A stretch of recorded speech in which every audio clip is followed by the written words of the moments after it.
That's you going. Okay, right. Good evening, everyone. Thank you for coming at this unusual change of date. Please God, from next week we're back to the regular Wednesday evening slot. We obviously moved it this week for Yom Ha'atzmaut. So let me dedicate the shir firstly Lilui Nishmat Rosa Bat Frida and Chaim Ben Mazal.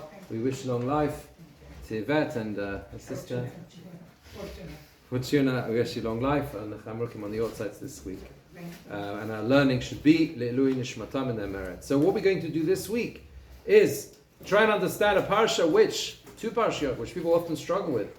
And they struggle with it because, part of the reason people struggle with it is because it's very technical. There's a lot of technical details about the Tzara, the skin disease, which is known as a leprosy type affliction, but from a number of different perspectives, and certainly how our sages understood this whole parsha, this whole episode, and this whole piece in the Torah. They understood it that it has deeper messages to teach us, and that it came for particular reasons. And one of the ways in which we see that there is an overarching need to look at this parsha at a deeper level and understand the lessons it teaches us about the particular aspects of our personalities and character traits is based on a Gemara in Sanhedrin, which is the first source. It's before number one, so it's the first before one, the one before one. Kaman oz lahod asanya. The Gemara brings an opinion, and the Gemara is a very, very fascinating piece of Talmud that discusses various things that may never have occurred. There are opinions, for example, that the Ben Sorer or Mereh, the rebellious son, the one in the whole thing that the Torah describes. Some opinions say it never happened. It never happened, and it's there for particular reasons to teach us messages. There is an opinion that says Bias Hamanuga, which was the house which could attract this affliction that is described in this parsha. It's actually in the Metzora, the second of two parashiyot. Lo hoya v'lo osid liyos. It never was, and it will never be. There is an opinion that it actually never happened. This particular type of affliction. There are three principal types. There's the type that affects the person, type that affects the clothes, and type that affects the house. And it's described in great detail in this parsha. V'loma nichtav. If so, why was it written? What was the purpose of writing it if it actually never occurred, according to this opinion? And the answer is Darosh v'kabel schar, to expound and thereby receive reward. In other words, for the messages, for the lessons that it is meant to impart and meant to teach. Now, many others disagree with this in terms of whether it actually occurred. On the contrary, the next piece in that Gemara challenges this. And there is I think one of the sages in the Talmud says that he observed one and he saw the bricks that were taken apart from the house that was afflicted. So there is a debate in the Talmud as to whether or not this happened, but the point is we see from here that there is a need to deeply investigate and understand what is going on in the messages it has for us. And the Gemara has a very particular trend which finds its way through a number of different angles and avenues and finds its way into various aspects of this parsha. And it is that I want to focus on this evening to try and help us understand a deeper level what is going on.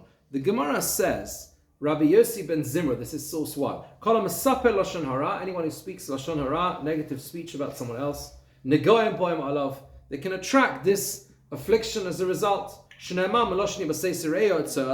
brings a pasuk which talks about speaking in secret about someone else. That person will literally, it means will be cut off. Or forever, it means something permanent. Which means forever. And the Gemara learns out that this word lachalutin is used in the context of the person who has this affliction. Right? There is something called a Metzora muchlat. That is decided, as if you like. That's really what the word means in this context. Decided to be that he or she has got this affliction. There are other passages which imply the same thing. Reish Lakish, the next line. Reish Lakish tells us, what does it mean when it says in the verse, Zos tia teras ha-Metzora? What is the law? This shall be the law of the Metzora. The Metzora is the next of the two parashas, right? Metzora, right? Metzora is the person who has the affliction.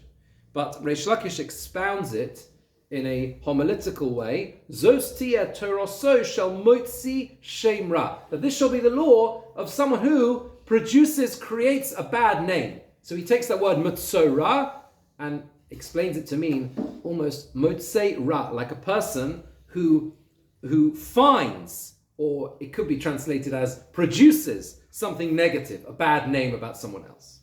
Third example, Rabbi Yehuda ben Levi tells us, why is it that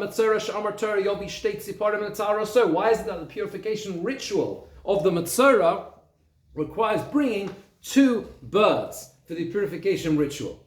He's looking at the Torah, it tells us a very detailed purification ritual. Why does it involve birds? Omar HaKadosh Baruch Hu, Hashem says, Hu ose ma'aseh patit. This person involves himself or herself in a chirping type of action. Cheep, that's that word patit. It means to chirp or to whatever cheep, whatever birds do. Lefichel, therefore, Amar Torah yovi korban patit. Therefore, he should bring an offering of birds that chirp. So that's the third example. Fourth example, Rashi tells us, Badad Yeshev, source 2.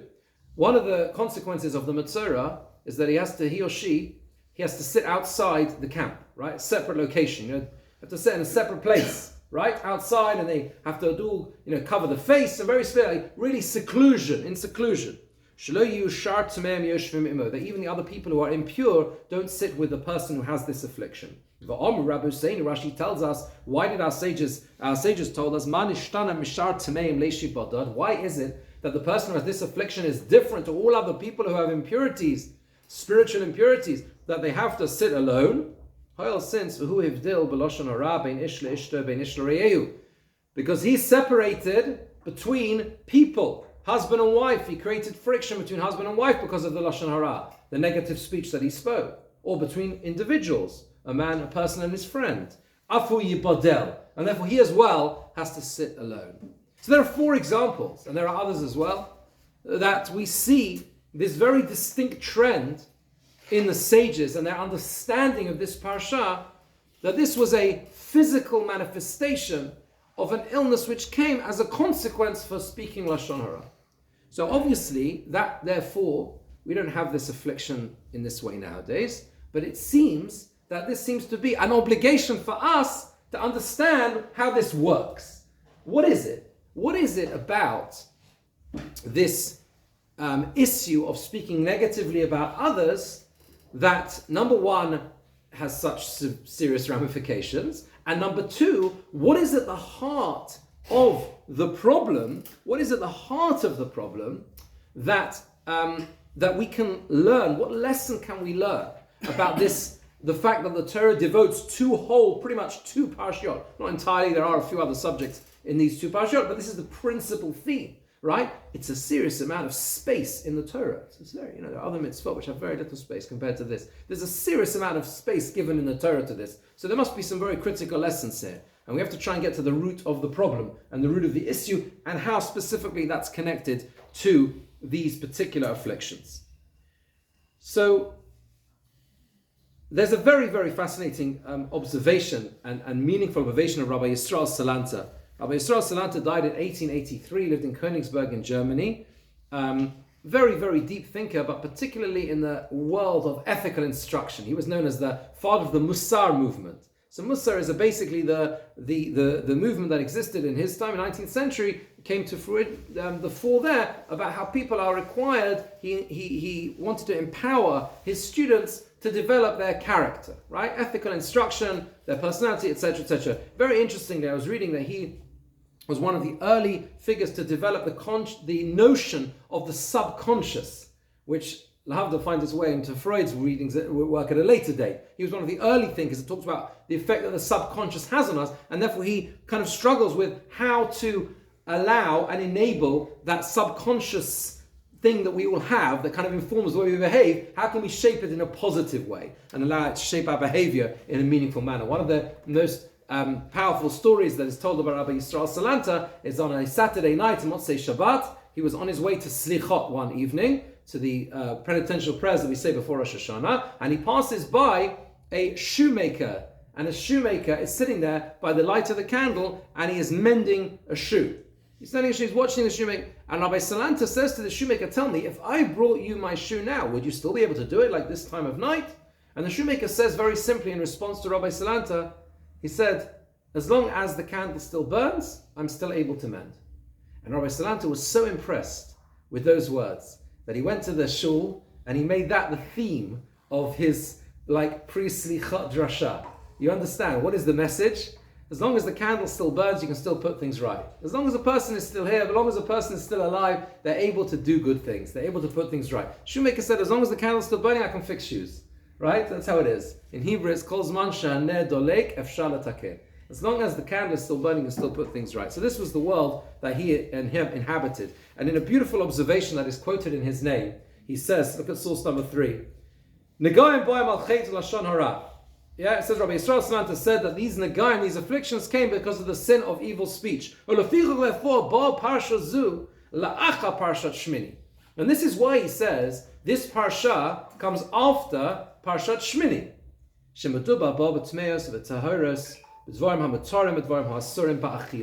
Because if you look at Parshat Shmini, it deals with ritual impurity and pure things that are pure, and specifically in terms of things you're not allowed to eat. Right? You know all the foods we can't eat. Kashrut is all in last week's parsha. Yeah, the food, birds you can't eat, etc., etc. Animals, all these different things. Right? Shekain, he says, litrof adam chai. Powerful words. He says to tear a person apart, to tear a human being apart. Lishpoches domoy, and to shed their blood, meaning in a metaphorical way. Lahargo, to kill someone else, belashon hara, with evil speech. These are things that people are less concerned about, sadly, than what goes in their mouth, right? People are less concerned about what comes out of their mouths than what goes in their mouths. That's the nature of human beings. People see it as a much lighter sin than forbidden foods going into their mouth. And he says, therefore, we see immediately after this parsha, with last week's parsha, which deals with what you can't put in your mouth, forbidden foods. Not only are you not allowed to consume forbidden animals and birds and creepy crawlies, you also can't consume human beings. And that doesn't mean cannibalism, right? It means you can't consume another person by the way you treat them, by the way you behave to them, by the way you speak about them. And it's just a very interesting and perspective of this great thinker on the juxtaposition of these two parshiot. Now, the big question you will ask me, which is a legitimate one entirely, is where did the sages see it? Where did they get it from, right? Always, our sages read the Torah very, very, very carefully, right? They read it with a very careful eye, and therefore, the question, which is a legitimate question to ask, is where did they derive this link? Is it random? You know, the fact that there's this very serious set of afflictions, and that's somehow linked to evil speech. Where did the two come together, right? How do they figure? So the answer is that actually it's almost pretty clear in the Torah itself.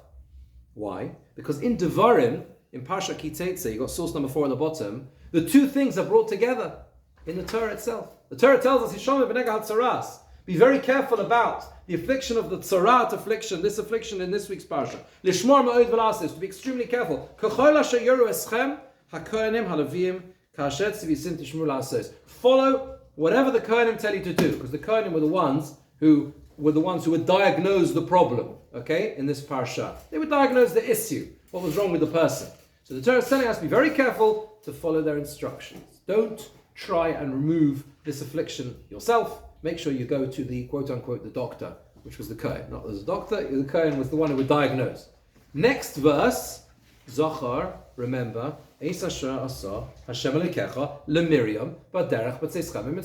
see, remember what Hashem did to Miriam on the way as you were going out of Egypt. Now you begin to understand where the sages saw it from, right? The two things are next to each other. What is the relationship between the tzarat affliction and what happened to Miriam? Says Rashi, which is the top of the next page. Remember what happened to Miriam. In Basar lehizoher, if you come to be careful, shaloi tilka b'tzaras, not to be afflicted with the tzarat, al tasape lashon hara. Don't speak lashon hara. Zechara osi Miriam. Remember what happened to Miriam, who spoke negatively about her brother, and she received this affliction. So therefore, you see, that is the key to the sages' thinking and interpretation, right? Because you see clearly, and that is in fact a midrash, that the Torah places the two together, obviously for a reason. However, there must be more to it than this. There must be something about the episode of Miriam that is the key to understanding what the problem is with negative speech, right? Where it comes from, what the root is, and why it's so serious, and why it's such a thing to be so careful about. And that's very important. So to do that, we have to understand a little bit more about what went on with the episode of Miriam. You following me? That must be the key, because if that's the background to the link between this whole parsha and the problem with speaking negatively, clearly we've got to go back to that story and figure out what's really going on. And the problem is that if you look at that story carefully, it does not seem to be a classic case of speaking negatively. It doesn't seem to be a clear-cut case at all. At least, it certainly seemed to be based on a mistake, right? An error that is made by Miriam. What is the error? So the Torah tells us that Miriam and Aaron, I've brought you the whole of chapter 12 here. We don't need to go through the whole thing. Let me just summarize. I brought you in Hebrew just the whole of chapter 12 in Sefer Bamidbar, which is in Parshas Bahaloscha, where the story occurs. And what happens is Miriam and Aaron speak negatively about Moshe on account of the woman he had married. And the Chazages explain that what had really happened, you see from the next verse, Vayomer, and they said, Harak ach b'Moshe diber Hashem, halo gam bonu diber. Did he not also speak to us? He didn't only speak to Moshe, Vayishma Hashem, and Hashem heard. What was the negative speech? Say the commentaries, and this is how you interpret this verse, that they looked at themselves and they said, we're not different. Hashem speaks to us and Hashem speaks to Moshe. So why is it that Moshe has completely separated from normal family life? Why is he not living with his wife in a normal manner? And that was that they criticized Moshe for doing so. And that's what was concerning his wife, right? That is the meaning of what they said, in particular, what Miriam said negatively. They said, we're also holy. Hashem also speaks to us. Why are we not living in that manner? So why is he living in that manner? Then it says that Moshe was very humble, more than any other person in the world. Moshe Anov, a very famous verse. He was humbler than anyone else. Hashem appears suddenly to Moshe and Aaron, to Miriam, tells them to go out to the tent of meeting. They go out. Hashem appears in a cloud and calls to Aaron and Miriam, and they go out.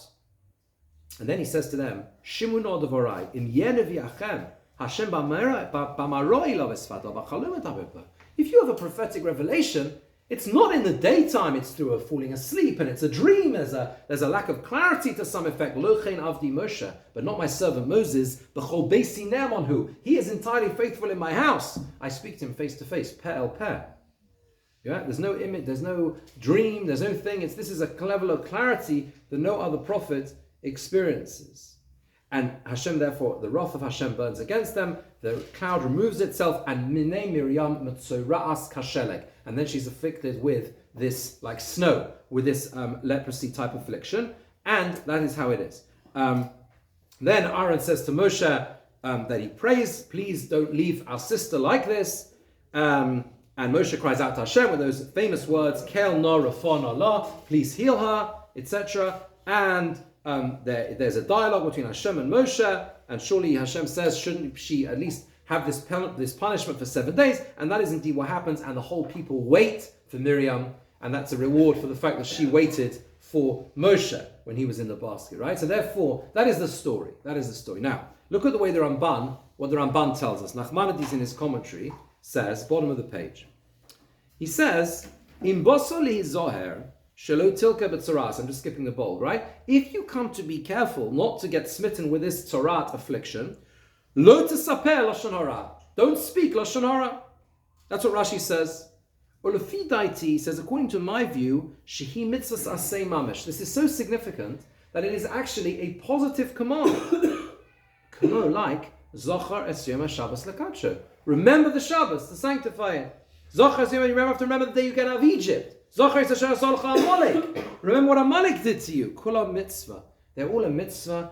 And imkein gamzeh kamosom. This is like them as well. V'hi ashara meledaber lashon hara. And it is a warning not to speak lashon hara. Right? So the first thing the Ramban has told us is something very important. He's saying, don't think this is just like a nice idea, an ethical instruction, a good idea. Remember Zohar. Remember what Hashem did to Miriam. No, he says this is right up there with remember Shabbat, remember Amalek. It's very, very serious. It's a mitzvah to remember what happened to Miriam. So it must be very significant.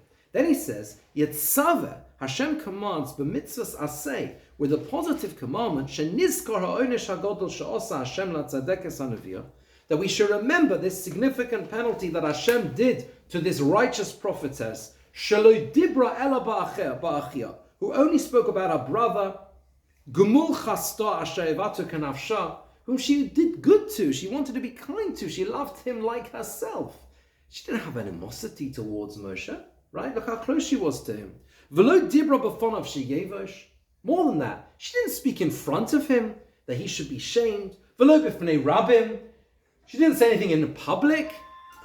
Rak beina levein achia, right? Only between her and between achia, ha kodosh betzina. Our holy brother, just between her and her holy brother in private, that's all that happened. But even so, all her good deeds didn't help. So to you, if a person, God forbid, speaks about someone else, then they can have negative consequences that happen. Now the Ramban is highlighting us something very important. He's saying to us, look carefully at this episode and you will see that it doesn't seem to tick most of the boxes of negative speech. Yeah, it clearly was wrong because she was criticized for what she did, right? She had a penalty. But actually, it doesn't fit your classic case. Classic cases of Lashon Hara are often cases where a person has some negative aim against someone else. You know, there are much worse scenarios than this one, where she did say something negative, but at least it was in private. She really was very close to her brother, etc., etc. Obviously, it was negative, it was wrong, and it was negative speech, and she was punished for it. But it wasn't the classic example of it.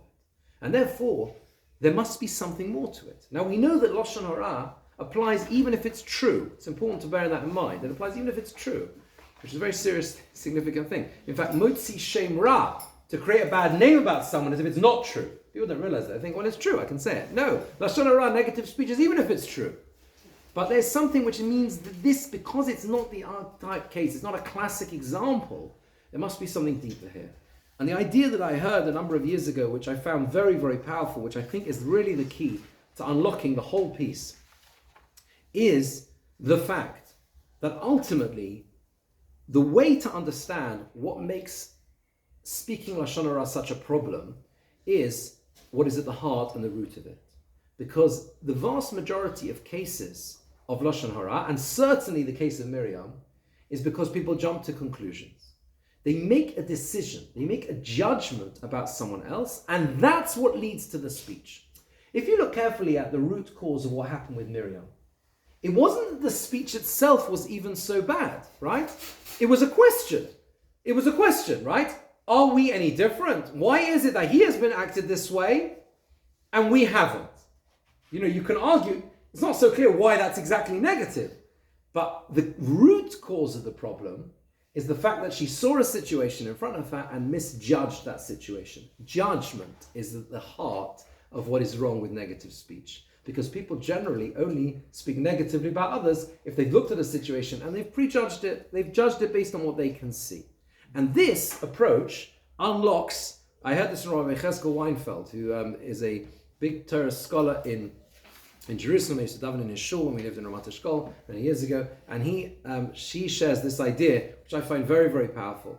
So he says that this actually helps unlock a number of different aspects of the parsha, which are a little bit confusing. It really sheds light on a lot of things. Look at the next source. Rashi tells us, if you've got a Chumash, we'll actually see this inside. Can I ask a question? Sure, sure. I mean, the degree of weight that's given to Lashon Hara Yeah. somebody who may be socially insignificant, has no knowledge of anything, that if they would not listen to that person's nonsense, so to speak, somebody who carries more weight in the community, and if it comes from a higher, That's a very fair point. then that person is likely to be half believed Yes. much more, and that's where the damage can cause. 100%. And of course, we're just skimming the surface of what is a very extensive area of halakha. Rabbi the Chofetz Chaim wrote a classic sefer called Sefer Chofetz Chaim, which details all the rules of Lashon Hara. And there he talks about the fact that you can have certain individuals who speak negatively who can have a greater impact and a greater negative consequence for the person, depending on who's speaking. There's a lot of halakha in this, a lot of practical areas. So you're raising a fair point. Miriam Yeah. is very, very high up. Oh, okay. That's an entirely fair point. Absolutely, yeah. You said that even if the person makes a judgment, Yeah. but you also said Lashon Hara is, but even if the judgment is true, if what you're saying is true, it's still Lashon Hara. So it's not necessarily the judgment. No, on the contrary, this helps understand that, right? If a person says something that is true, it may be the statement is true, Yeah. but if the person is expressing it as negative speech, right? Even if the statement is true, they did do something, for example, right? It's because basically what lies behind it generally is a judgment. You've put yourself in their place and you've said, this is a negative thing that I've observed and I'm saying it to someone else or whatever. You understand? So the root of it normally, usually, is a judgment, right? It's not that you've misjudged and you're saying something false. You can be something, the thing you've observed can be true, but the context could be wrong. You understand? You haven't understood the context, for example, right? And that's very common when it comes to negative speech. So if you look what it says in chapter 14, verse 35, this is in next week's parasha, the second parasha of the double parasha this week, Pasuk Lamed Hey, yeah? So Perek Yud Dalet, Pasuk Lamed Hey, it says, this is talking about the affliction that affects houses, right? This Torah's affliction affects houses. And it says, when you come to the land of Canaan, I shall put this, and this Torah's affliction will happen. And the one who has the house shall come, and he will say to the Kohen, saying, Kenega niroli baboyes. Something like a nega, like an affliction, has appeared to me in the house. Now, this is a very strange phraseology. Do you understand? Kenega means something like an affliction. He comes to the Kohen and says, I've seen something funny on the wall of my house. Rashi picks up on this. And Rashi tells us, this is number 6 on the sheet. Why does it say something like a nega? Sha'afiluhu chocham, even if he's a wise person, v'yodea shu nega vadai. And he knows that it's definitely an affliction. He can see it. There's the red and the green, different colors the Torah talks about on the wall of the house. He knows what it is. Even so, lo yifsok dava boror, lomar, he should not decide something clearly to say nega nirali, right? An affliction has appeared to me, ella kenega nirali. Something like an affliction has appeared to me. Okay? So the question is why? And the commentaries on Rashi, because you know there are something like 100 super commentaries on Rashi, right? I don't know if they all talk about this, but a number of them do. And they talk about this and they try and understand what is the idea here? What is the problem? If I know what I'm seeing, why can I not come to the Kohen and say, I've seen a problem in my house? Why do I have to say something like? It looks a bit like, right? So Rabbi Eliyahu Mizrachi's approach, Rabbi Eliyahu Mizrachi was a great scholar who died in 1525 or 1526, something like that. He was what was known as the Chacham Bashi of the Ottoman Empire, right? Was the leading Sephardic rabbi of the Ottoman Empire of the time. He lived, I think, in Constantinople. And he has a commentary on Rashi, Rabbi Eliyahu Mizrachi, and he asked this question, what is the reason why? And he starts off, look at the first line, V'lo yodati, number 7, Ta'am bozeh. I don't know the reason. What's the difference between something like an affliction and an actual affliction? Okay, so he goes through the question and he explains in more detail, etc. Look at 4 lines from the end. Aval shamati me rabosai. I heard from my teachers. Can you see that? 3 lines from the end. She'ein hakosav makpid kan. That the Torah here is not being particular and not being vaday lesofeg mipnei tzumas hanega v'tarosa. It's not making a difference between something definite and a possibility because of the impurity of the affliction or the purity of it, right? That's not the key point. Ela mipnei derech eretz pilvad. It is solely because of derech eretz, proper ethical conduct. Shelo yoma odom tuma afilu al dava haboro lo vadai. A person should not decide and define something as definitely impure, even if it's clear to him, just as a doubt. And that is what the sages, Rabboteinu Zichron Levracha, that's what our sages said. Lamad l'shon chaloma eini yodea. Teach yourself to say, I don't know. Now this is very interesting. Do you understand what's going on here, right? He says it's not about the fact that a person needs to walk around with blinkers and say, I know what this is, and that's not the key message here, right? That he has to pretend that it's something it's not. The message is that the Torah says you need to go to the Kohen and you need to say the word ka-nega, something like a nega. Why? Because you should teach yourself to say I don't know. And if you understand it in the context of why the affliction of tzaras comes, as we said, because of Lashon Hara, and the root of that is this sense of I know this is bad, that's why I'm saying it in a negative way. I know that what this person's done is bad. I know that what has occurred here is negative, that's why I'm talking about it. And that's why I'm promoting a Lashon Hara, negative speech. So the first lesson the person has to know is teach yourself to say, I don't know. Right? Because if you go through life saying, hold on a second, maybe I'm wrong. Maybe I misjudged it. Think of the Miriam and Aaron and Moshe situation. Maybe I misjudged it. I think that Moshe is the same as me. Maybe he's not. Maybe Moshe lives at a different level. So you teach yourself to say, I don't know, Eini Yodea. And this also we find, Rabbi Weinfeld quotes the Sefer HaTanya, which is the classic work of Rabbi Shneur Zalman of Liadi, who was the founder of the Chabad Hasidic movement. He was a great Hasidic scholar. He died in 1812, okay? And he was really a figure which had a very huge impact on the Hasidic movement as a whole. There is an edition of the Shulchan Aruch that he wrote called Shulchan Aruch Harav, okay, which is quoted actually by the Mishnah Berurah as well. And one aspect of his general philosophy was this idea of that the moach should be sholet al halev, that the brain should rule over the heart. That's one of the key aspects to try to develop that in his students. Anyway, in this passage in the Igeres HaKodesh, he says like this.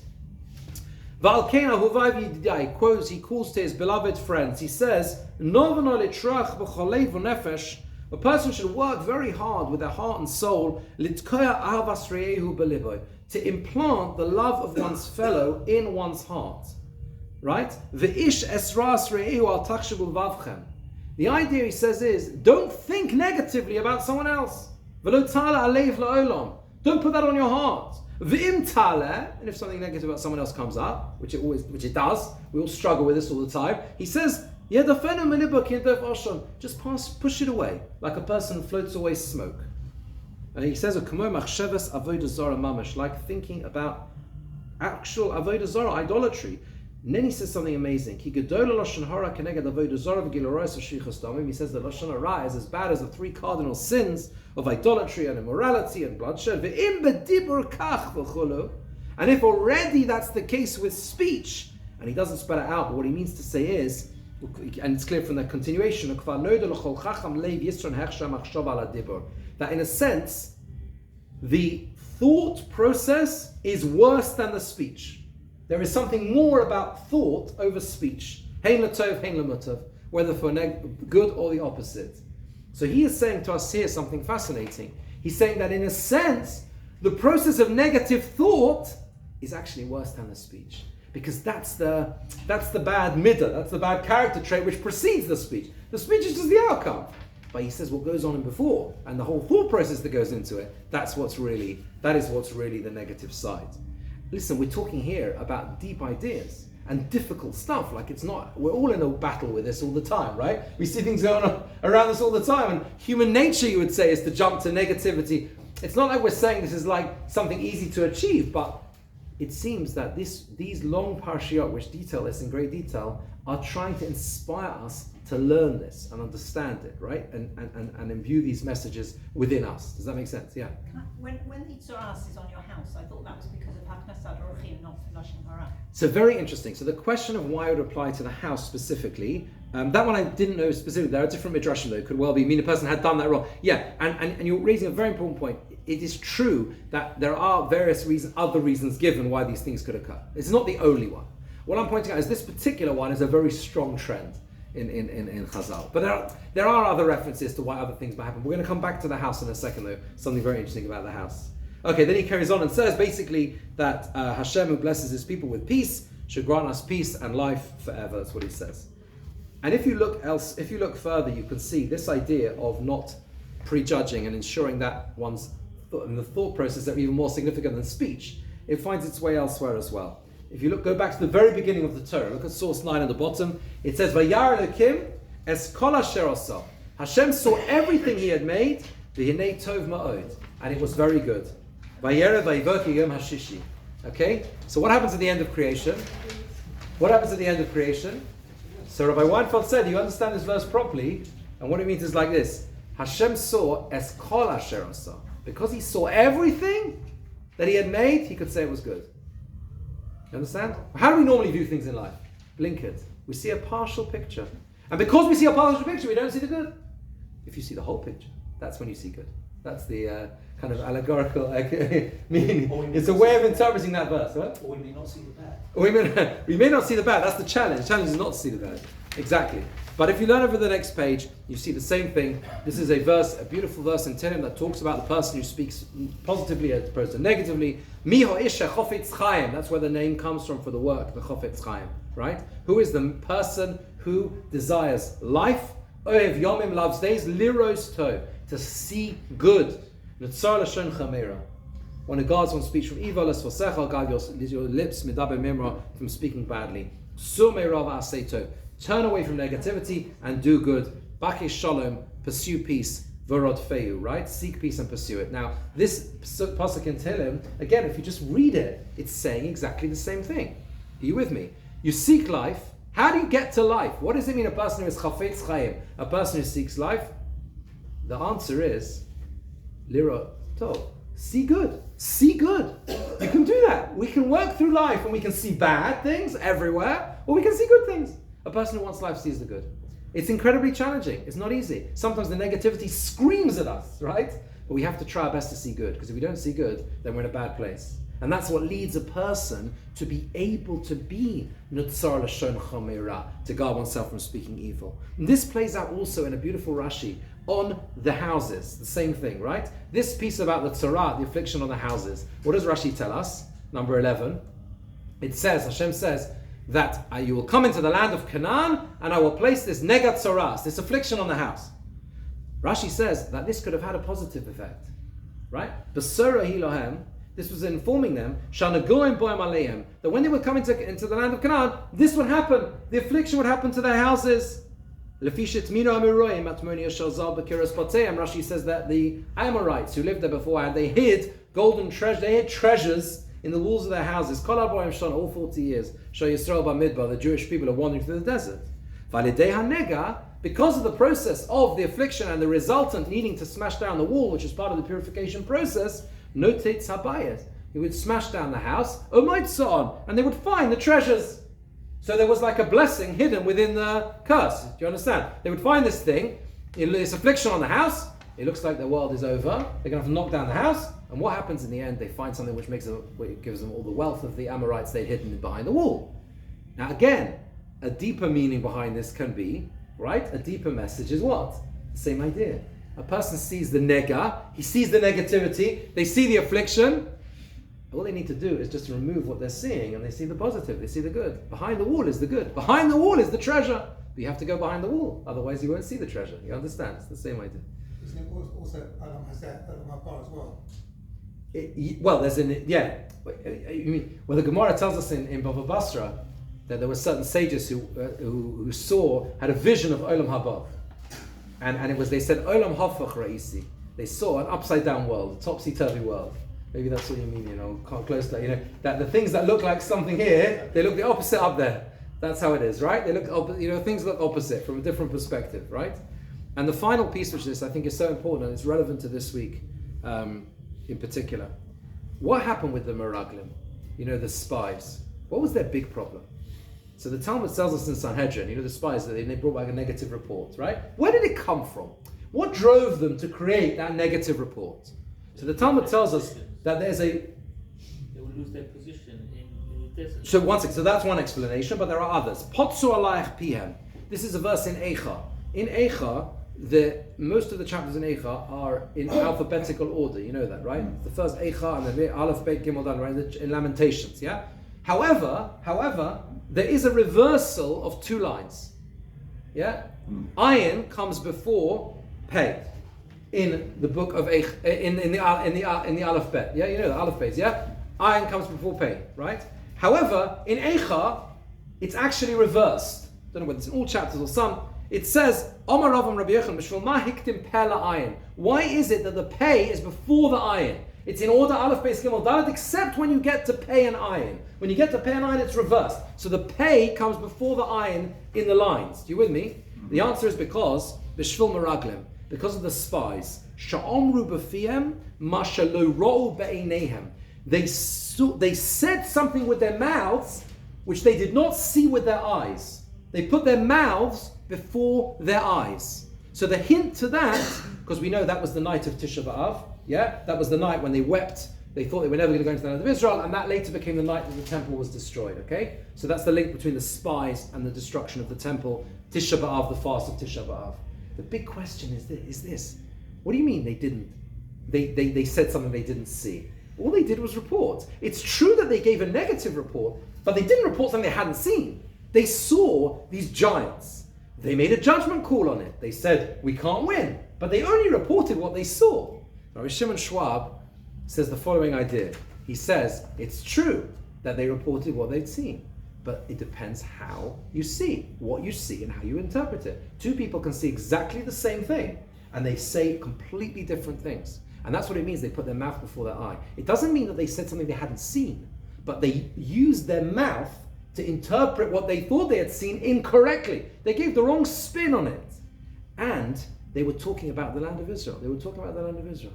And that is our greatest challenge. One of our greatest challenges when we talk about positive speech, particularly in the world we're living in today, is to look for the good in the land of Israel. In Israel today, we have to see the good. The Torah Vosik in Tehillim says, Yivorechecha Hashem Mitzion, Hashem will bless you from Tzion, Ura'ei b'tuv Yerushalayim kol yemei chayecha, and you shall see the good of Jerusalem all the days of your life. That's a command to us, to see the good of Jerusalem, to see the good in Israel. And it's not easy always. And we live in a world where the whole world appears at the moment to be ganging up against us, right? In terms of the negativity that is out there.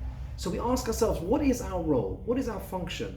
It's so easy to be negative. It's so easy to say, yes, but this is wrong. And there's this problem, and internal, and external, all the strife. We know there are problems, but our task is to try and see the good. If we focus on the good, and there is so much good, the gift of Israel itself, and beyond that, within the people, the miracle of the people of Israel, right? Who live in Israel. There's so many good points. We have to challenge ourselves to see that. The Pasuk in Mishlei, which is the final source, and I heard this explanation last night. Last night there was a dinner here in Kinlos, which was quite convenient, for the Gates of Yeshiva where I studied, right? They had a big kind of annual dinner, and the Rosh Yeshiva came down. It was very special to see the head of the Yeshiva again, Rosh Yeshiva Avram Gurovitz, and he said a very, very beautiful idea, an interpretation on a verse in Mishlei. The Pasuk in Mishlei says, the last source, Einecho, your eyes, l'nochach yabitu, right? This means, basically the translation means, let your eyes look ahead, Va'afa pecha, and your eyelids yashiru negdecha, right? Will direct your path. Now, if you look carefully, there are two halves to this verse. The first half of the verse is your eyes. The second half is your eyelids. What are eyelids for? Your eyelids close your eyes. That's what they do. They close your eyes, right? So he said like this. I can't remember whether he was quoting someone else. When you look outwards and you look at others, l'nochach, just look straight ahead. Don't see their negativity. Don't see negative things about other people. Einecha, your eyes that look outwards, l'nochach, they should be straight ahead. Gaze straight ahead. See the good. Don't see the negative, and it will be good. And you'll see the positive, and you'll find positivity everywhere you look. Everywhere you look. Va'afa pecha, your eyelids for yourself, when you close your eyes, when you do your own internal work on yourself, a growth path, you develop, make yourself into a better person in life, that yashiru negdecha, that let them direct you on a straight path. You're looking to improve. When you're looking to, if a person needs to improve themselves, within yourself, look for the yashar. Work on yourself. Realize when you might not be doing something correctly, that you need to work on yourself to be more yashar, straighter in life. Yashiru, your eyelids, when you close your eyes and look at yourself internally, that's when you should do this kind of in the right way, of course, you should do this kind of self-introspection. Am I acting correctly? Am I not? When you look outwards, make it straight. Just go straight, see the good. And I think this is such a beautiful and powerful interpretation of these long parashiyot, which deal with, as I said, these complicated subjects and the detailed, these maladies, these afflictions which occur. But if you look beneath the surface, you can realize the Torah must be telling us something critical here. And the message behind, according to the way the sages understand it, is see good. See good. Remember those words. Who is the person who seeks life, who loves days, who wants lengthy days, liros to? See the good, see the positive things, and that allows a person to go through life in a positive way. It allows us to live in a world that seems so negative. There's so much negativity around us. We approach this Yom HaTzmaot and we feel like, we've got to find the strength. We've got to find the strength. But we can do that. We can find the strength if we look for the good and we see good both in ourselves, in other people, and our beloved country of Israel. Wish you all, hey, eventually we'll get to Shabbos. Next week as normal, back to Wednesday. Okay, thanks.